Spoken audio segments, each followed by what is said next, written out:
지금 이 순간에도 북한 해커가 당신 회사에 앉아 일하고 있습니다. 여러분, 지금 이 순간에도 전 세계 어딘가의 사무실에서 어떤 회사의 IT 부서에서 평범한 직원처럼 일하는 사람이 사실은 북한의 사이버 요원일 수 있습니다. 믿기 어려우신가요? 하지만 이건 영화 이야기가 아닙니다. 마이크로소프트가 직접 발표한 보고서에 담긴 현실입니다. 오늘은 북한이 전 세계를 상대로 벌이고 있는 사이버 공격의 실체, 그리고 우리 개인이 이 위협에서 어떻게 스스로를 지킬 수 있는지 차근차근 이야기해 드리겠습니다.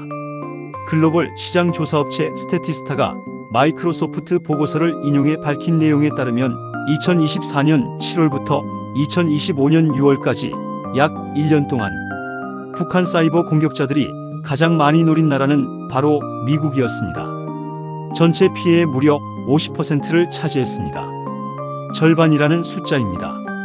그 뒤를 이탈리아가 13%로 쫓고 있고 호주 5%, 영국 4%, 스위스와 인도, 독일, 아랍에미리트가 각각 2%씩을 기록했습니다. 우리나라 한국은 프랑스와 함께 1%대에 머물렀습니다. 왜 미국이 이렇게 집중 타깃이 됐을까요? 보고서는 명확하게 설명합니다. 미국 기업들을 겨냥한 원격 IT 노동자 활동의 규모가 압도적으로 컸기 때문이라고요. 이게 무슨 말인지 설명해 드리겠습니다. 북한은 오랫동안 IT 인력으로 위장해 해외 기업에 취업하는 수법을 써왔습니다. 원격 근무, 즉 재택 근무가 일상화된 나라일수록 이 수법이 먹혀들기 쉽습니다. 얼굴을 직접 보지 않아도 되고 국적이나 신원 확인이 상대적으로 느슨하게 이루어지는 환경이다 보니 북한 요원들이 파고들 틈이 생기는 겁니다. 반면 우리나라 한국이 상대적으로 피해가 적은 이유도 여기에 있습니다. 한국은 원격 근무를 도입한 기업 문화가 아직 미국만큼 광범위하지 않기 때문입니다. 이제 이들의 수법이 어떻게 작동하는지 더 구체적으로 들여다보겠습니다.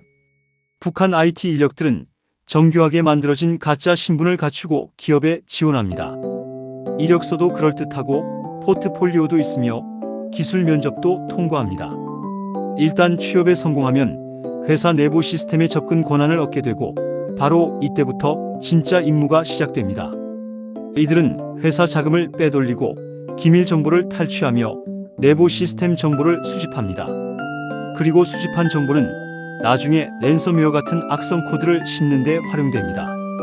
더 충격적인 것은 일부 요원들이 발각된 이후에도 멈추지 않는다는 점입니다. 들켰으니 물러날 것 같지만 오히려 갈취를 시도합니다. 회사 내부 기밀을 빌미로 돈을 요구하는 겁니다. 이미 침투에 성공한 순간부터 이들에게는 또 다른 수익 수단이 생기는 셈입니다. 보고서에 따르면 북한과 연계된 공격 조직들은 이런 방식으로 매년 수억 달러를 북한으로 송금하고 있습니다.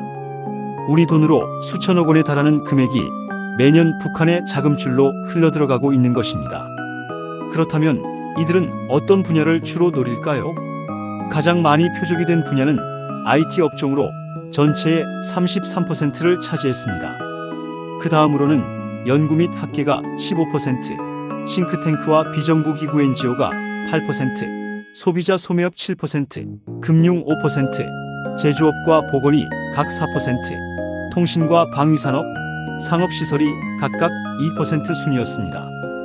특히 무기 시스템과 관련된 지식 재산을 노리는 피싱 활동도 증가하고 있어 방위산업 분야의 피해가 심각해지고 있습니다. 동아시아 정책과 연관된 외교부, 대학, 비정부 기구들도 공격 대상에서 자유롭지 않습니다. 공격 방식도 갈수록 정교해지고 있습니다. 과거에는 단순한 악성 코드를 뿌리는 수준이었다면 지금은 클라우드 인프라를 이용해 공격 명령 서버를 숨기는 방식으로 탐지를 피합니다. 방어하는 쪽에서 이상한 신호를 잡아내려 해도 클라우드 속에 숨어버리면 찾아내기가 훨씬 어려워집니다. 랜섬웨어의 경우에는 운영 과정 일부를 외부에 위탁하는 방식까지 도입했습니다. 조직 내부의 핵심 인력은 더 중요한 침투 작전에 집중하고 상대적으로 단순한 작업은 외주를 주는 겁니다. 마치 기업처럼 효율적으로 운영되는 겁니다. 암호화폐 탈취는 북한 사이버 공격의 핵심 수익원입니다. 유엔의 대북 제재로 인해 전통적인 금융 시스템에서 자금을 조달하기 어려워진 북한은 추적이 상대적으로 어려운 암호화폐 탈취에 집중하고 있습니다. 글로벌 가상화폐 탈취 분야에서 북한은 전 세계에서 독보적인 성공률을 기록하고 있다는 분석도 있습니다. 자, 여기서 잠깐 한 발짝 물러서서 북한의 사이버 공격 능력 자체에 대해 좀 더 깊이 살펴보겠습니다. 우리나라 국가정보원과 미국 국가정보국 등 국내외 정보기관 그리고 보안학계가 공통적으로 내리는 평가가 있습니다. 북한의 사이버 공격 능력은 러시아, 중국과 함께 세계 최상위권이라는 것입니다. 작은 나라가 왜 이렇게 강한 사이버 전력을 갖추게 됐을까요? 북한은 국방성과 정찰총국 산하에 여러 정예 해킹 조직을 운영하고 있습니다. 아마 이름을 들어보신 분들도 계실 겁니다.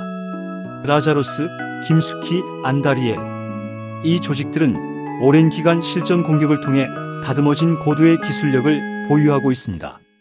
전체 사이버 전력의 규모는 최소 6,000명에서 많게는 1만 명 이상의 전문 인력으로 구성된 것으로 파악됩니다. 특히 최근에는 인공지능과 딥페이크 기술까지 결합되고 있습니다.